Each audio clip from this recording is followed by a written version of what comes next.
Esse vídeo vai tentar te mostrar uma engenharia financeira perversa que tem como objetivo utilizar o orçamento público, arrecadado com tanto esforço por toda a população, para enriquecer ainda mais o sistema financeiro. O que está acontecendo e está em vias de ser regularizado é semelhante ao que quebrou a Grécia. Tudo começa com a criação de uma empresa estatal não dependente. Esse tipo de empresa se enquadra em uma figura jurídica criada no último Código Civil, sociedade de propósito específico que permite a participação de sócios privados e por isso é uma pessoa jurídica de direito privado, mesmo sendo uma estatal com ações majoritariamente do ente federado e por isso controlada por ele. Esse tipo de estatal não está sujeita à fiscalização dos órgãos de controle, como o Tribunal de Contas ou Controladoria, podendo contratar e dispor de bens sem licitação e remunerar seus administradores e funcionários sem limite, acima do teto do funcionalismo público. E o principal objetivo dessas empresas é fazer operações financeiras. O problema é que essas empresas têm feito emissão de papéis financeiros denominados debêntures, que são vendidos com desconto brutal e ainda por cima pagam juros estratosféricos. Um verdadeiro filé cuja compra fica restrita para investidores privilegiados que já estão envolvidos nessas ações, pois não se faz anúncio dessa venda. Deixa eu te dar um exemplo. Um papel financeiro custa 100 mil, mas ele é vendido para esses investidores com deságio que pode chegar a 60%, ou seja, ele pagará apenas 40 mil, que pode ser parcelado em até 4 vezes por 4 anos, e remunera uma taxa de juros que pode chegar a 23% ao ano, sob o valor integral da debênture. Assim, no primeiro ano, o investidor irá pagar 10 mil à empresa estatal não dependente, uma das 4 parcelas, o valor já com deságio, mas o volume de juros que ele irá receber pode chegar a 23 mil. Mas espera aí. Desse jeito, o valor que o investidor vai receber de juros será maior que a parcela do investimento que ele irá pagar à empresa. Exatamente. Enquanto o investidor recupera seu investimento imediatamente com lucro estratosférico, a empresa estatal não dependente vai acumular um prejuízo enorme. Além disso, ainda terá que arcar com despesas de consultorias, remuneração de administradores, custos financeiros e administrativos, entre outros. E de onde vai vir tanto recurso para arcar com esse rombo? Você provavelmente já ouviu falar da Proposta de Emenda à Constituição PEC 241 de 2016, conhecida como a PEC do Teto, que irá congelar por 20 anos o conjunto de gastos e investimentos primários como saúde, educação, segurança, entre outros serviços essenciais à população. Nossa, mas se hoje esses serviços já são escassos, imagina como vai piorar tudo com esse congelamento.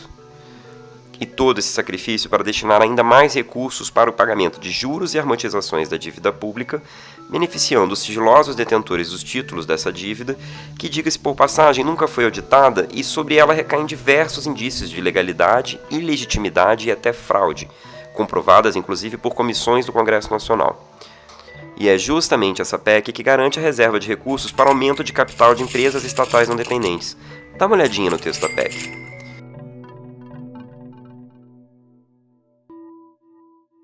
Espera, mas a lei de responsabilidade fiscal não impede o Estado de arcar com esses custos?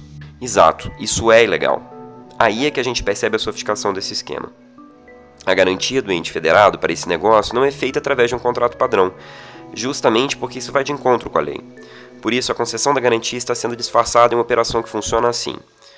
O ente federado cederia direitos de créditos recebíveis para essas empresas em troca de debêntures subordinadas, que é um outro tipo de debênture que não pode ser comercializada, servindo apenas para formalizar a garantia concedida pelo ente federado.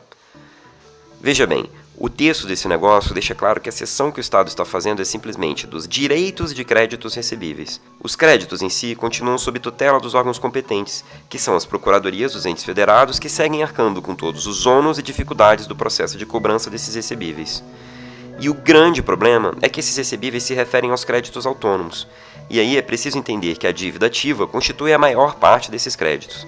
Para quem não sabe, a dívida ativa é o volume de tributos e outros créditos devidos à União, Estados e municípios, sendo que apenas uma pequena parte desses créditos conseguem ser arrecadados.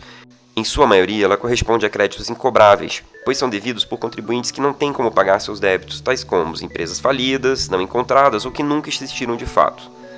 Por isso, a maior parte é considerada podre, isso é, não possui a menor chance de ser arrecadada. O esquema fraudulento que os projetos em andamento no Congresso Nacional visam legalizar parte justamente dessa ilusão de que se trataria de um grande negócio para os entes federados que conseguiriam vender essa dívida ativa podre para alguém que pagaria até 40% de seu valor. E seria essa baixa confiabilidade que esse lastro, os créditos autônomos, possuem, que justificaria todas as vantagens oferecidas para os investidores. O deságio, parcelamento, juros altíssimos, sendo que, na verdade, esses privilegiados estão levando todas essas vantagens sem correr risco nenhum, já que essa operação com as debêntures subordinadas tornaria o ente federado garantidor, ou seja, obrigado a honrar essa garantia, arrecadando ou não os créditos autônomos. É um verdadeiro cavalo de Troia. E esse negócio já foi implantado em alguns estados e municípios. Esse esquema entrou no país por meio de consultorias especializadas que contam com técnicos que possuem pedigree do FMI, e ao observarmos os quadros dessas consultorias, percebemos que os mesmos têm ocupado posições relevantes nas empresas públicas não dependentes e até mesmo nas secretarias de fazenda diretamente vinculadas à implantação dos esquemas.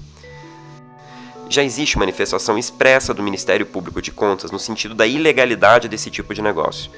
No entanto, estão tramitando no Congresso projetos que tentam legalizar esse escandaloso esquema, impedindo aos órgãos de defenderem as contas públicas. Faça contato com os parlamentares. É urgente aprofundarmos o debate e barrarmos esse projeto, além da PEC do teto que garante, no texto constitucional, recursos para esse esquema ao custo do congelamento de todos os gastos essenciais para a sociedade. Mobilize-se.